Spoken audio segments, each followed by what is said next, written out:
I remember we were shooting in Italy just before Jesus starts the Via Dolorosa, the Way of the Cross, carrying the crossbeam.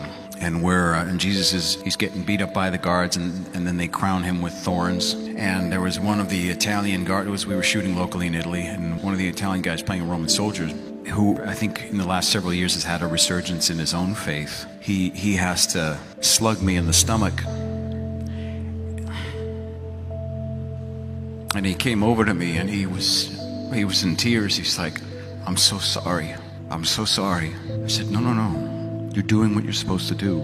But it felt like he was apologizing to me as Jesus for having to do this, for him as a person having to do this to Jesus. He had a very hard time with it. And so many people were affected in ways that none of us anticipated. You read the script, you know what's coming. You read your Bible, you know what's on the page.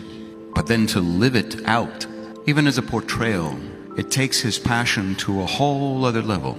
And the commitment as an actor, as an artist, as a performer, to doing this authentically brings you to a point spiritually where you are no longer pretending, you are participating in his passion. And you have to reconcile that within yourself, either as a character playing Jesus, as an actor playing Jesus, as a Roman soldier, as one of the women crying, as the disciple John standing at the foot of the cross. You have to reconcile what's happening if you are living truthfully and are authentically in these moments.